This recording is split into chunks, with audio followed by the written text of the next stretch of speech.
Gerald's website is geraldclark77.com. You back with me on the line, Gerald? I sure am, brother. Emerald Tablet 13, Keys of Life and Death. Wow. This is really an interesting tablet because in the original release, according to Dorial, this was the last tablet that was released, and Emerald Tablets 14 and 15 were held till a later time. And I don't know exactly when they got released. I'll have to find that out. But so this was the original end of the tablet before the supplemental release of the next two. Keys of Life and Death, Gerald. I want to have the Keys of Life and Death. This is what I would be looking at this stuff for, Gerald. You know, I think everybody wants to know what the keys to life and death are. You know, I would say, just guessing, based on my experience in life, that the biggest fear everybody has that we share in common is fear of death, because we don't understand it. And, you know, some cultures have different understandings than others. It's a good point to bring up, Gerald. Some cultures mourn at a death or a funeral, where others celebrate. You know, so it's really a matter of your perspective of what's happening at that event that is so very defining. And you know, from biblical teachings in the New Testament, it talks about walking after the flesh or walking after the spirit, right? Well, if you were to talk about walking after the flesh, really, if you were to make that in modern terms, that's materialism. You know, everything that could happen as you experience with your body in this simulator that's physical, that relates to matter, is materialism. And it's all a transient illusion, and we both know that. Whereas, as Jesus says in the New Testament, that if you walk after the Spirit, you'll have life. So, it's funny that in this tablet, Thoth says very, very similar things. You know, he starts out by telling us that when we discover the oneness of all, that higher access to the all occurs, conquering death. Now, what does that mean? Okay? You know, so he says things like that, and you go, okay, well, he's been talking about this model for us in the holographic simulator for several tablets now. And he tells us that, you know, if you do what I did, you can essentially have the same path and experience that I had. Becoming an ascended master, essentially, and having responsibility for disseminating knowledge to a whole planet's populace to raise them in their consciousness. He's saying that is a potential for you as well. Right? So, so dealing with the fear of death and understanding what it is and how it relates to the big picture is the key that we all want to know. Am I right? You know, look at the evidence in our modern culture. You know, everybody's real focused on life after death, reports when somebody dies in a hospital room. Hey, is there something out there beyond this physical reality? Can I believe it? Is it true? You know, is it good or is it bad? You know, and then you look at how the Egyptians completely focused almost their whole life on the transition to their next dimension with their burial rituals and such. You know, it's an interesting topic, this topic of death, because it represents the next transition in a phase of our evolution of our consciousness, which we don't understand. But Thoth starts to give us a little insight in this tablet, which is really great. He says the gateway to life is through death, but not as we understand the term. Instead, he says it involves fire and light, which essentially, from a scientific standpoint, if you're talking about energy, you're talking about the law of conservation of energy.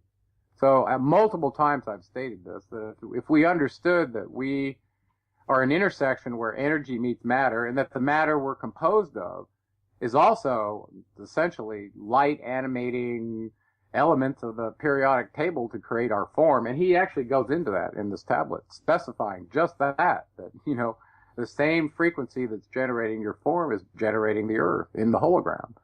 So if we could understand that, then the idea of death and the law of conservation of energy ought to be something that we can glom onto, because if energy is neither created or destroyed, and your life force is energy, then neither is it destroyed. And for those who have had out-of-body experiences, and had done so consciously, they realize that that's true. And I think there's a lot of people that have. And once you've had an experience like that, your fear of death practically goes away because you realize that your consciousness goes with your life energy or your spirit, whatever you want to call it. We're back to the electromagnetic. And when you've had multiple of those experiences, then it's more, look into what Robert Monroe describes as he did this. And, for people who haven't had it, it sounds like fantasy. But once you've had, it's like once you've experienced something, you can't truly explain it, how it felt to someone, or the reality of it until they experience it for themselves. And I think we're built that way on purpose, so that you can't take any shortcuts in your spiritual path.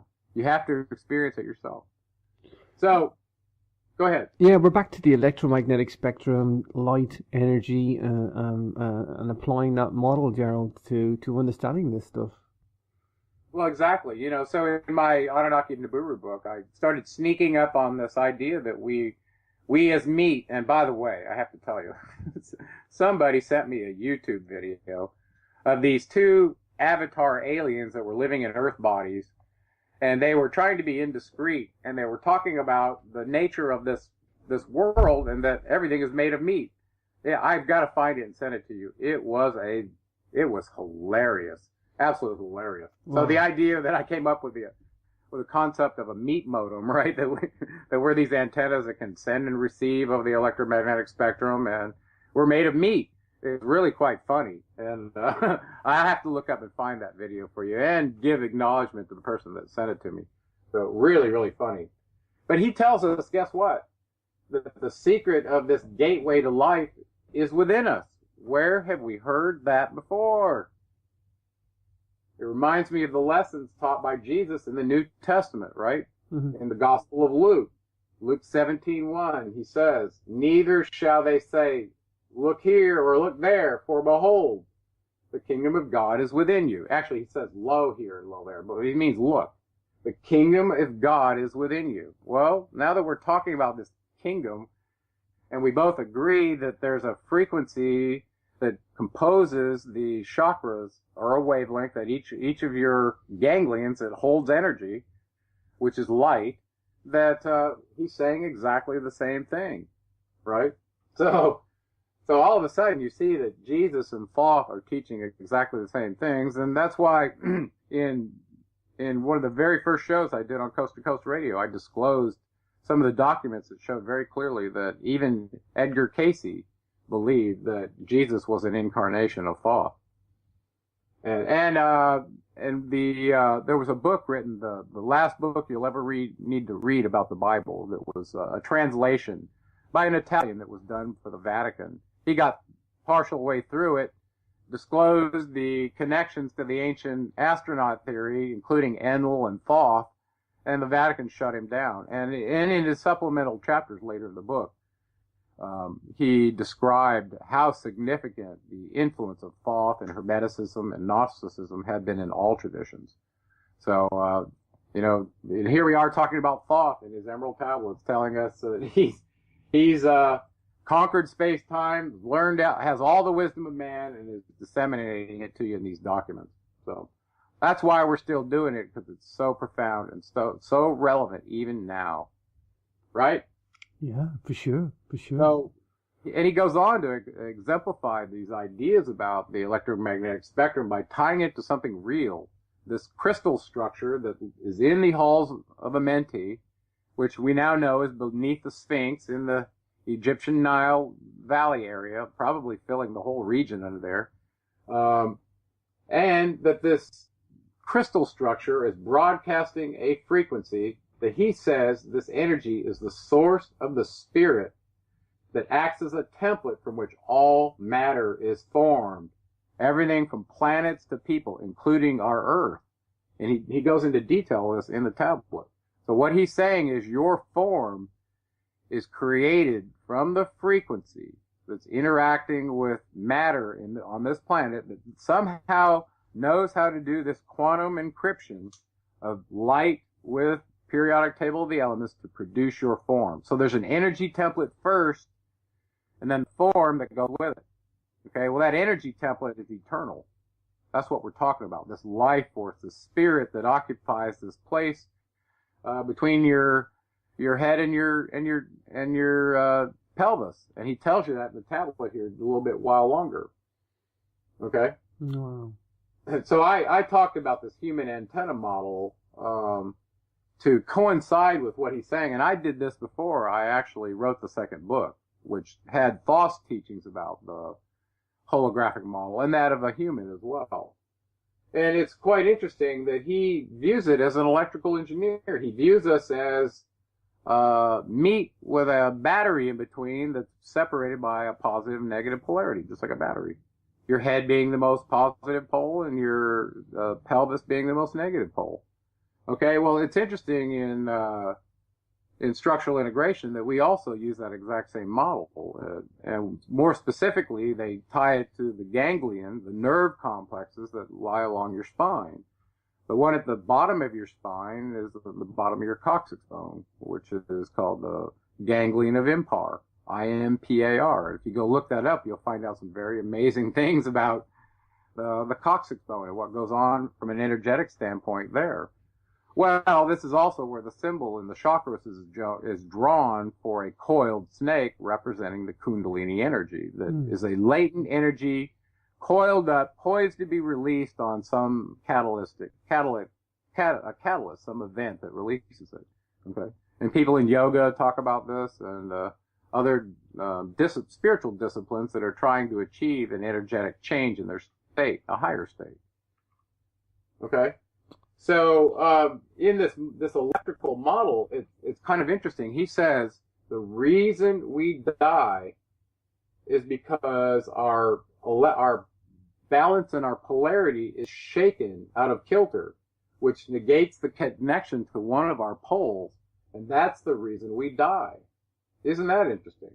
So if you knew how to keep the energy balanced between your poles, which, by the way, is why Thoth and these other avatars are spending time in the Halls of Amenti, they're reformulating their energy body by being exposed to this flower of life. In other words, they're rejuvenating themselves. Well, he's telling you in this tablet that if you do the same thing, you won't die. And he calls this energy where it meets in between the head and the pelvis, the chakras, if you will. He terms it the spirit of life. This energy that animates biological life, especially human life, right? There's different frequencies that animate an animal from the template than there are for humans. Just think about every being having a frequency that generates its life force, essentially. So this reminds me of the Mayan underworld frequencies that went through this 9 rows of dispensation that created the various forms of life, from the cellular up to the advanced civilization that we live in now, that the highest level is termed universal consciousness. So, and it's really quite amazing to realize that there's a holographic quantum encryption light encoding generator in the Halls of Amenti. That's really what we're talking about, because it's creating all life. Isn't that amazing to realize that, the creator of all probably is involved with them in some way to enable them to be co-creators like that, to change the precepts of life in this order of reality. It wouldn't be allowed to happen unless the creator of all allowed it. The idea of the human body as an antenna, this answers all questions for me, Gerald. It explains so many things, so many anomalies. It explains the whole philosophy of the chakra points and the mysticism about the human body and what it really does. I mean, it's like you say, there's the meat aspect, but then there's all this other stuff. We are a bioelectric model, if you want to call it that. Right, right. So if you think about us as avatars, that we're a meat host, and this infinite energy needs a host in order to have these experiences in the simulator to evolve. That's it. That's what you're here for. And we talked about potentially having these milestones that are part of our destiny that we have to achieve. Or doesn't mean you're going to achieve all of them, but imagine you did achieve all your milestone destiny points by making your light and dark influenced fated step along the way, with some help from Thoth and his people if you decide to follow the light. That's what they're telling you. They'll guide your path. Well, imagine you accomplish all your destiny milestones. Well, then you're probably going to ascend, and there's no reason for you to stay in the simulator, right? You got all the lessons you're supposed to get. Mm-hmm.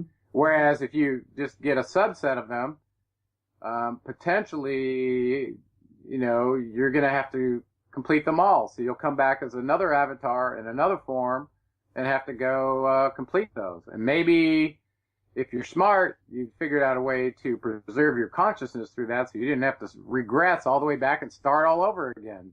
And that reminds me of the movie with Tom Cruise. What was it called? Edge of Tomorrow? Yeah. Where he kept showing back up into the simulator in these combat scenes. He'd make a few steps, and then if he remembered those steps before he got back in a body again, that he could progress. Otherwise, he had to analyze and keep figuring out, how do I keep moving forward? It's very analogous to what I think these destiny milestones that are put in our path that you and I described. Because if there weren't hard goals for you to achieve in this life, and they were kind of pre-programmed in you and in your template to go after them, I think you would be pretty aimless. And I think we all feel driven to achieve for that reason. It's part of our design. Ironically enough, I had a conversation yesterday, Gerald, and it was about, we come into this life with no memory of a previous past life, probably for a very good reason. Probably for a couple of reasons. Number one, the baggage or the negativity that you probably experienced at last night might weigh you down. So it's probably good to have a clean slate. But number two, having a clear path ahead of you to learn for the purpose of ascending. You don't want to either have a winning edge. If you got to do it for the purpose of ascending, to seek truth for the right reasons, to seek these experiences and learning positions that you're going to put yourself in for the purpose, it's probably best that you don't.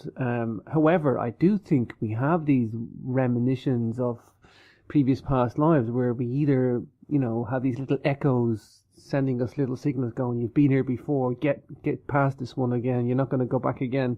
We have these inklings of what's gone on before, and I think inevitably you'll only go through the same amount of things every incarnation until eventually you will ascend past some sort of a blockage, if you want to call it that. Yeah, imagine you get to that point and the choice that's offered to is to ascend and not be entrapped in the hologram anymore, but what they really want you to do is take on an avatar body and help everyone else to ascend too. And that's essentially what happened to Thoth. And he chose to take on that mission, which is, it's a very heroic mission, especially on behalf of the humans that he's trying to help. So I wanted to close a little bit on this crazy electrical model that he has for us, calling us a battery. Number one, he says if you'll spend an hour with your head to the north,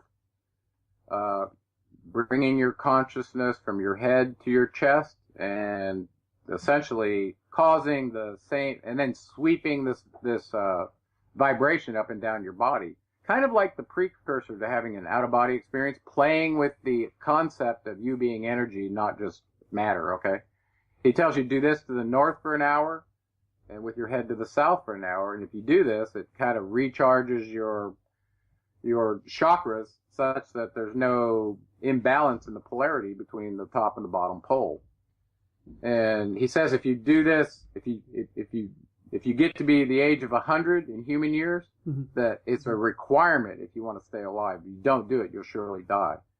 So it's a really interesting thing. I wonder if anybody's really gone their whole life and actually tried this to see. And then maybe now that we have the ability to view the energy body, see the effect that it's having, It's interesting. So what was interesting to me is he divides between the head and the chest, and then the chest to the feet.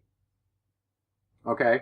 In terms of placing your consciousness and then doing these sweeps. So he divides energetically at essentially your heart chakra. Okay? Which is interesting, because you're good. When you do this, he tells you you're laying down. Well, if you're laying down, you're not really, or parallel to the gravity field, you're orthogonal to it, right? So all of a sudden, I'm starting to think like an engineer about my human energy model and what he's doing relative to orientation based on magnetism. So all of a sudden, I'm asking myself, what is the relationship between gravity and magnetism? Well, if you knew that, you'd be the recipient of the Nobel Prize in science for the grand unification theory. Of course, you'd have to bring in the weak and strong nuclear force in with those, but if you did that in conjunction with the electromagnetic force and gravity, like we're talking about, electricity and magnetism are practically inseparable. So, think about that. What is he saying in terms of magnetism affecting the polarity and the charge of the area between your sphenopalatine ganglia, which is behind the nose, your nose. And by the way, that's an interesting place for a nerve ganglia to be. When you consider the pranic breathing methods that yoga uses to affect that ganglia with the breath, okay? So they very much focus on breathing through the nose, which activates two energy channels called the Ida and the Pingala nadis, okay? One goes up and one goes down. So now you're starting to see the correlation between the chakras, the physical organs, and these energy areas that are delineated by the sphenopalatine ganglia at the top and the ganglion of impar down in your coccyx bone at the bottom. So when you're standing in the gravity field, standing up, you're like an antenna, and that your positive pole toward your head is a higher electrical charge than it is down near your feet, especially if you're standing on the ground and you're in contact with the ground, where we call that potential zero, right? You're at the Earth's potential at your feet. Mm-hmm. Well, it's also interesting to me that your tailbone is not coincident with the ground potential. It's halfway up your body, near where the gravitational center point falls within the soft bowl of your pelvis. So while you're standing, that's your center point, which is very, very close to that cavity resonator that I described in your sacrum, that looks like it channels probably energy through the top of your head that goes right down your pranic tube, all the way down through the soft bone. The only place it crosses bone in your gravitational vertical line, like if you were hanging a plumb bob from your ear down your shoulder, the only place it crosses down your mid-sagittal plane is right through the top of your head, and comes right out through the soft bowl of your pelvis if you're standing up straight. So that energy makes it into the bottom cavity resonator of your pelvis, that then strikes the bottommost ganglion of impar, which in my opinion, when you have that gravitational relationship correct, I think that causes the kundalini potential energy that's stored there to be released.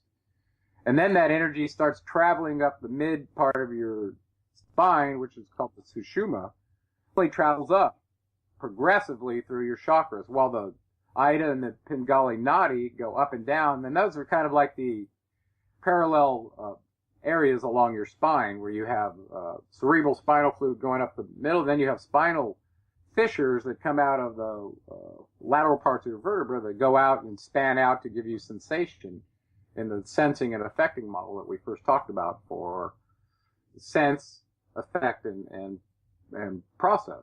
That's a three-stage model for a human. So this, not to get too deep in this, but this energy body division that Thoth does at the heart chakra is kind of different than the energy division that structural integration does in the body. We divide it at the pelvis because that's where gravity strikes the point in your soft bowl of your pelvis. Well, all of a sudden, these two models start intersecting in my mind. Electricity and magnetism for the vibrations that he talks about to balance your battery, okay, when you're laying down to the north and the south. And then simultaneously, if you understood from a structural integration standpoint, and equation 5a that I know will be on my tombstone, shows you that gravity also affects this energy that then can be used as a vibration to accelerate this battery. It's like charging the battery. So if you understand all the forces of energy that are affecting you, you might be able to live a very long time just by this battery recharging model he talks about. So it's very interesting. The word you're looking for. I see this intersection between my model, of the human antenna and Thoth model of this battery. I see them intersecting, and it intersects where? Where the infinite meets the finite, where the energy that is he calls the spirit of life lands in your physical real estate in your body, along your central pole of your antenna, along those nerve complexes where it resides. And the more that it can stay there, the more awareness and consciousness you're going to achieve. And so in my mind, it's kind of like the measurement of what you did in this life is how active and how awake the chakras are, which is measurable now, to see how you did. And, you know, I stumbled across this figure of merit, I guess the ascension measured test. What do you have to achieve in this life to ascend?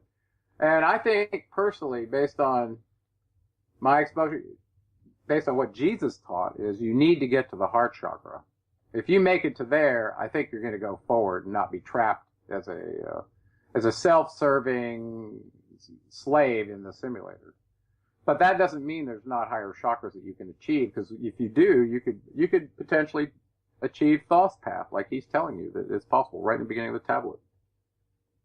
Wow, I think the word you're looking for is epitaph, Gerald. Yeah, epitaph. Here lies the man. Here lies the man who came up with equation 5a.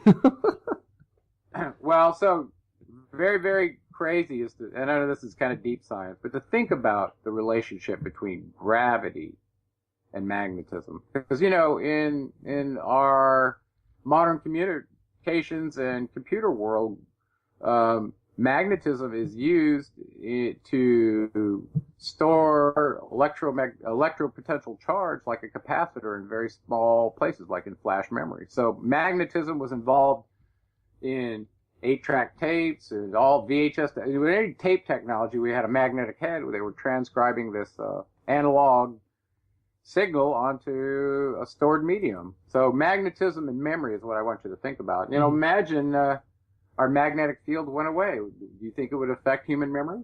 Probably affect us somehow, but yeah, most likely.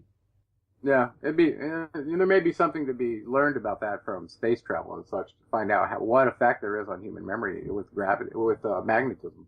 Anyway, speaking of memory, in this tablet, some really crazy thoughts about your experience as an avatar are explored, including 2 instances where you may terminate the use of your body. Number 1 is if you determine that you're at death's door and there's no longer a way to preserve the body.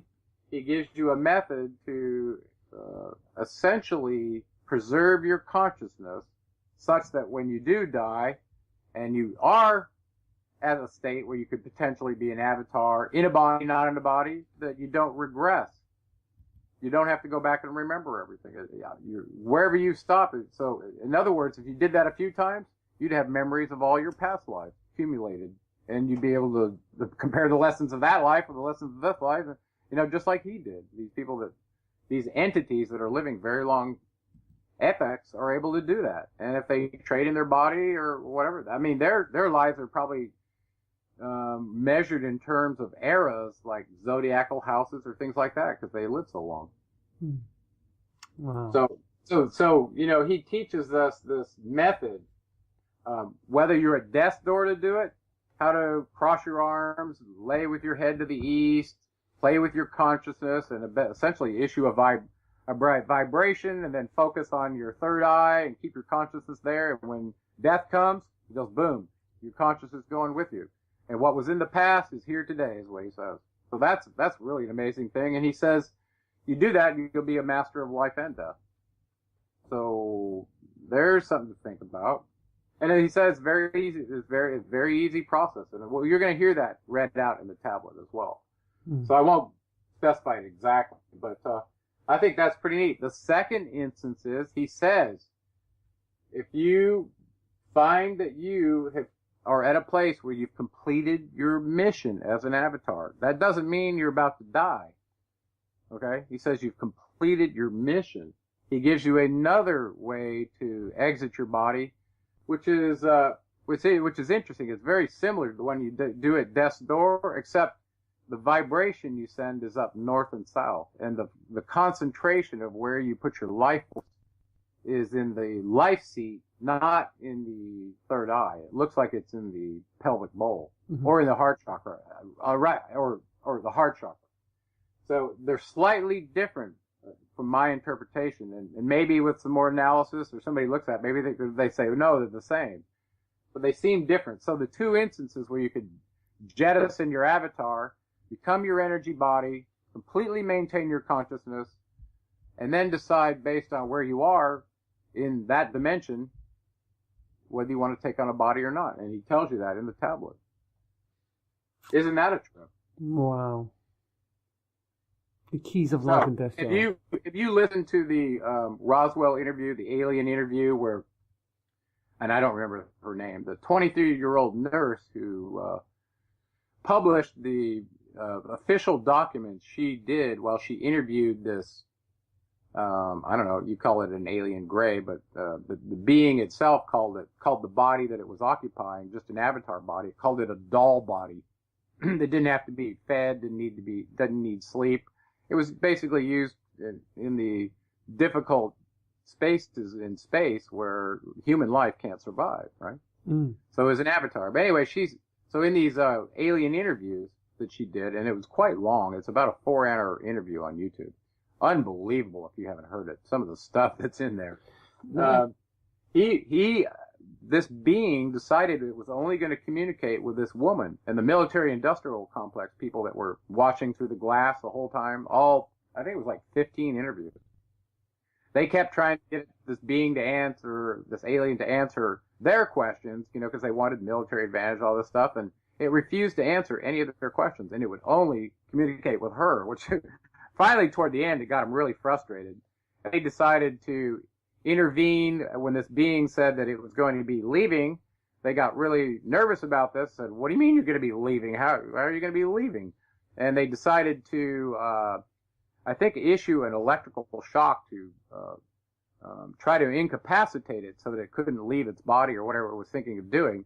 And by the time they attempted to do that, this being left its avatar host, left it dead, and very shortly thereafter made contact again with this 23-year-old nurse to let her know everything was okay, and that's how it's done.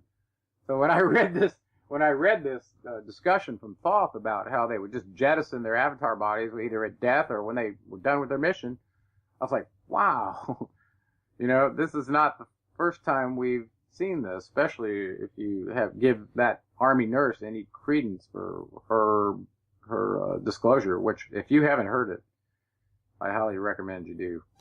Ironically enough, Gerald, I just did a show with Linda Moulton Howe, and actually I'll pose the same idea, concept, or question, whatever you want to call it, to yourself. Okay. That the greys and the alien, what we call the alien greys, are somewhat kind of semi-biological. They're manufactured beings, and that this is the hypothesis that somebody has actually told me, another researcher in the field, and that they have lost their curator. As a result, they want what we have, and the curator can be whatever you want, whoever manufactured them. A lot of people talk about that may be the case, and I've heard that before. A lot of people, but I'll tell you, if you listen to this 4-hour interview, this being was the pilot, the commander, and was, absolutely brilliant. And what it disclosed was, no, that's not the case. That they come from a other place, that their other bodies look very different, that those bodies are just avatar bodies. And all that other stuff is just storytelling as far as I'm concerned. Listen to that alien interview. It talks about the geneticists that were competing for designing life forms on this planet and other planets all around the galaxy. It's unbelievable stuff that was disclosed to this nurse, that she had the bravery to keep copies of that record and put it out in a book. So the avatars are like spacesuits, Gerald. Yeah, so the alien greys, they're just avatar bodies, according to what this being told you directly through this nurse. So, and that coincides with what Thoth is saying here. There may be other life forms that they choose to use as an avatar? What if they decide to use I don't know, a winged serpent or something else? You know, whatever form that they want, they can. Think about that. Mm-hmm. So it turns out that a body that doesn't need food and water and doesn't need sleep, well, that makes a great intergalactic slave for your vessels for gathering data and writing reports. And reminds me of the movie K-Pax. Right? Oh, yeah. You ever see that movie? Oh yeah, with Kevin Spacey. That's a great movie. Yeah. Great movie. For sure. It was very much like this, and actually, I think this alien interview may have inspired some of the scenes in that movie, because he's in this nut house, right, where they put him, and he's actually healing all these people based on their ailments, totally tripping out their heads. And at one point, while he's in this confined area, he says, well, you know, based on my mission, I'll be going to this location on this day and time, and the people they're like, what? No, you can't leave here. Well, you know, he disappears and does exactly what he says, and then it reminds me a lot of what happened in this alien interview, where it was threatened and it left the avatar body behind. It said bye-bye. I can do that anytime I want. Wow. Actually, it was in a movie too, just recently. What was that movie, honey, where the woman came out of the fire and really surprised these ancient warriors? What was it? The Seventh Son? Was that it? Oh, Cowboys and Aliens. Cowboys Did you and see Aliens, that? yeah. There was a woman who was actually an avatar in that movie that made it the thing very, very interesting, that she, you know, they captured her and they thought she was dead and they threw her in the fire to burn her corpse, and all of a sudden she walks out unscathed and everybody's tripping out, right? Well, she turns out to be this advanced avatar, and I think it's no different than what Thoth is saying here. Wow. Well, Gerald, I'm going to play out the last tablet, the Keys of Life and Death, if you're okay with that. Absolutely. I think the process inside the tablet describes preserving the consciousness, and some of these other things that he describes, I think they're very self-explaining. So, sure. Okay. Let's do it. List ye, O man, hear ye the wisdom, hear ye the word that shall fill thee with life. Hear ye the word that shall banish the darkness, hear ye the voice that shall banish the night. Mystery and wisdom have I brought to my children, knowledge and power descended from old. Know ye not that all shall be open, when ye shall find the oneness of all? One ye shall be with the masters of mystery, conquerors of death and masters of life. Aye, ye shall learn of the flower of Amenti, the blossom of life that shines in the halls. In spirit shall ye reach the halls of Amenti, and bring back the wisdom that liveth in light. Know ye the gateway to power is secret. Know ye the gateway to life is through death. Aye, through death, but not as ye know death, but a death that is life and is fire and is light. Desireth thou to know the deep, hidden secret? Look in thine heart where the knowledge is bound. Know that in thee the secret is hidden, the source of all life and the source of all death. List ye, O man, while I tell the secret, reveal unto thee the secret of old. Deep in the earth's heart lies the flower, the source of the spirit that binds all in its forms. Or know ye that the earth is living in body, as thou art alive in thine own formed form. The flower of life is thine own place of spirit, and streams through the earth as thine flows through thy form, giving of life to the earth and its children, renewing the spirit from form unto form. This is the spirit that is form of thy body, shaping and molding into its form. Know ye, O man, that thy form is dual, balanced in polarity while formed in its form. Know that when fast on thee death approaches, it is only because thy balance is shaken. It is only because one pole has been lost. Know that the secret of life in Amenti is the secret of restoring the balance of poles. All that exists has form and is living, because of the spirit of life in its poles. See ye not that in earth's heart is the balance of all things that exist, and have being on its face? The source of thy spirit is drawn from the earth's heart, for in thy form thou art one with the earth. When thou hast learned to hold thine own balance, when thou shalt draw on the balance of earth, exist then shall thou while earth is existing, changing in form only when earth too shall change, tasting not death but one with this planet, holding thy form till all passes away. List ye, O man, whilst I give the secret, so that ye too shall taste not of change. 1 hour each day shalt thou lie with thine head pointed to the place of the positive pole, north. 1 hour each day shall thy head be pointed to the place of the negative pole, south. Whilst thy head is placed in the northward, hold thy consciousness from the chest to the head. And when thy head is placed southward, hold thou thy thought from chest to the feet. Hold thou in balance once in each 7, and thy balance will remain the whole of its strength. Aye, if thou be old, thy body will freshen, and thy strength will become as a youth. This is a secret known to the masters, by which they hold off the fingers of death.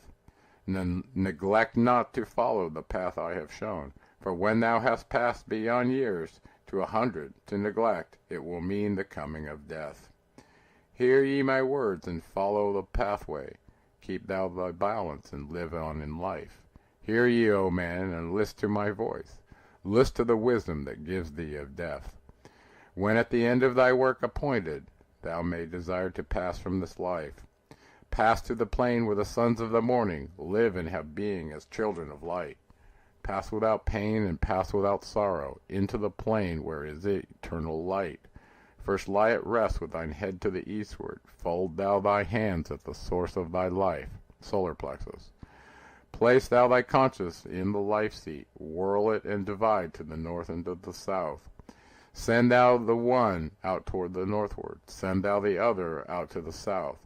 Relax thou thy hold upon thy being. Forth from thy form will thy silver spark fly, upward and onward to the sun of the morning, blending with light at one with its source.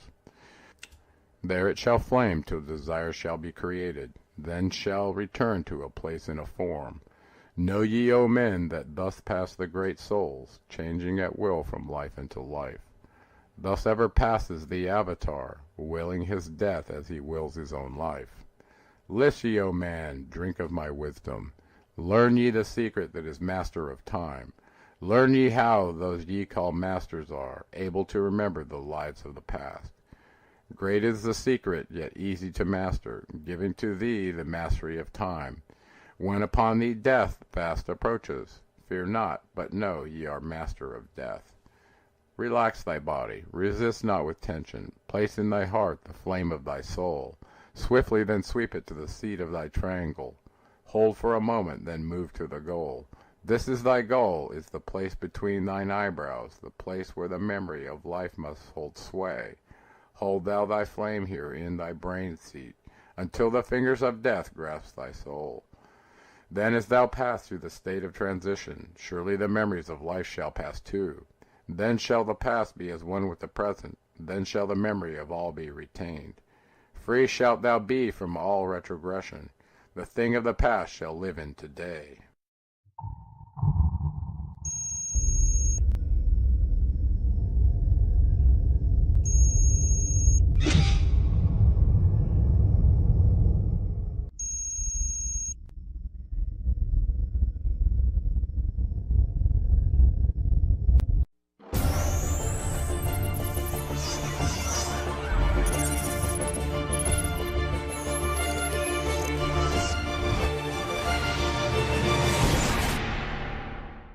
Gerald's website is geraldclark77.com. You back with me on the line, Gerald? I sure am, brother. Emerald Tablet 13, Keys of Life and Death. Wow. This is really an interesting tablet because in the original release, according to Dorial, this was the last tablet that was released, and Emerald Tablets 14 and 15 were held till a later time. And I don't know exactly when they got released. I'll have to find that out. But so this was the original end of the tablet before the supplemental release of the next two. Keys of Life and Death, Gerald. I want to have the Keys of Life and Death. This is what I would be looking at this stuff for, Gerald. You know, I think everybody wants to know what the keys to life and death are. You know, I would say, just guessing, based on my experience in life, that the biggest fear everybody has that we share in common is fear of death. Because we don't understand it. And, you know, some cultures have different understandings than others. It's a good point to bring up, Gerald. Some cultures mourn at a death or a funeral, where others celebrate. You know, so it's really a matter of telling us that when we discover the oneness of all, that higher access to the all occurs, conquering death. Now, what does that mean? Okay? You know, so he says things like that, and you go, okay, well, he's been talking about this model for us in the holographic simulator for several tablets now.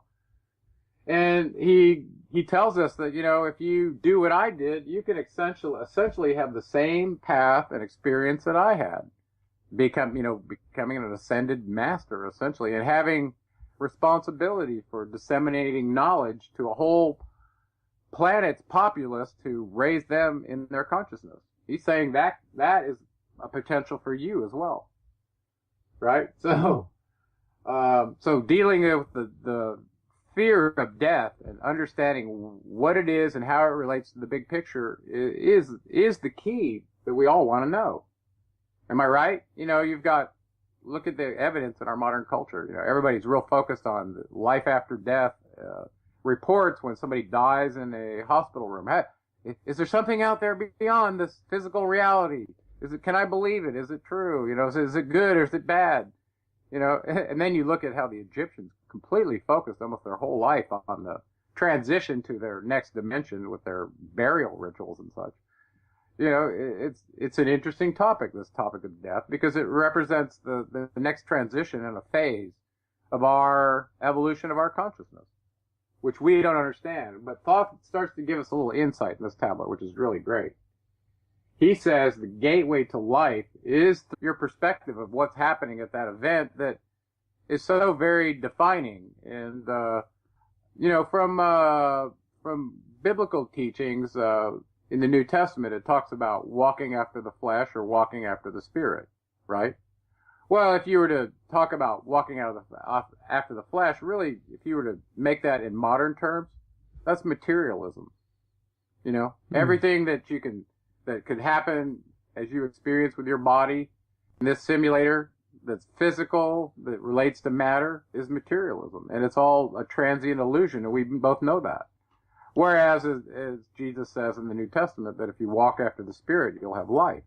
So, it's funny that in this tablet, Thoth says very, very similar things. You know, he starts out by